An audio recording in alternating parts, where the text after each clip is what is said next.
Thank you very much.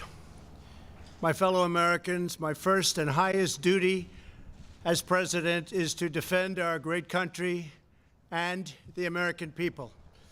I swore an oath to uphold the laws of our nation, and that is exactly what I will do.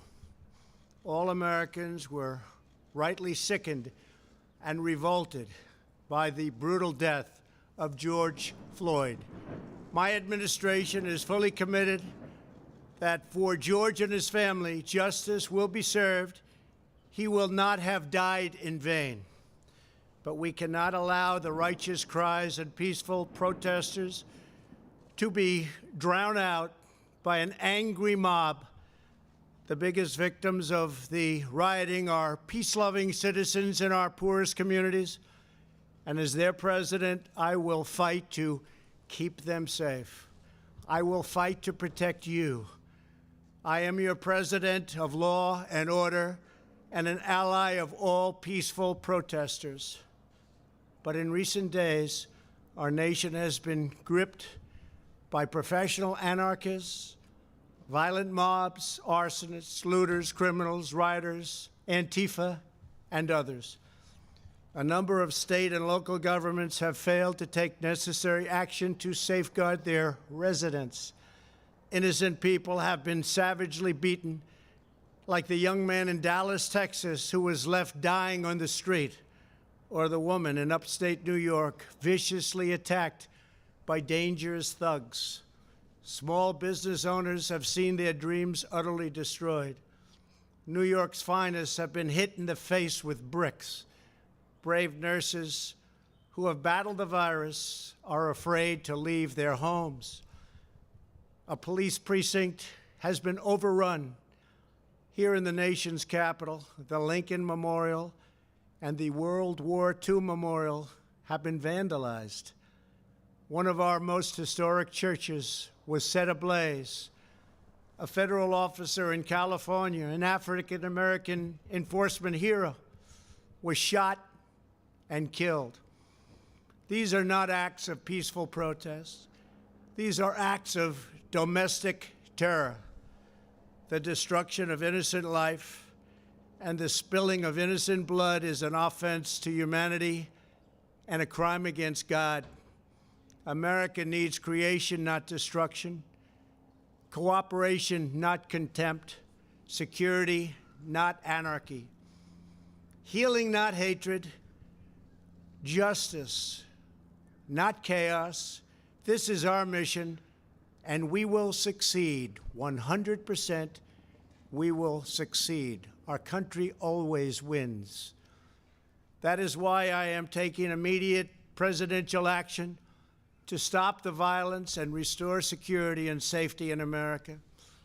I am mobilizing all available federal resources, civilian and military, to stop the rioting and looting, to end the destruction and arson, and to protect the rights of law-abiding Americans, including your Second Amendment rights. Therefore, the following measures are going into effect immediately. First, we are ending the riots and lawlessness that has spread throughout our country. We will end it now.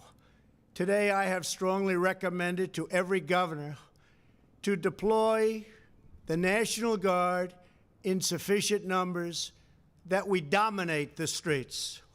Mayors and governors must establish an overwhelming law enforcement presence until the violence has been quelled. If a city or state refuses to take the actions that are necessary to defend the life and property of their residents, then I will deploy the United States military and quickly solve the problem for them. I am also taking swift and decisive action to protect our great capital, Washington, D.C. What happened in this city last night was a total disgrace. As we speak, I am dispatching thousands and thousands of heavily armed soldiers, military personnel, and law enforcement officers to stop the rioting, looting, vandalism, assaults, and the wanton destruction of property.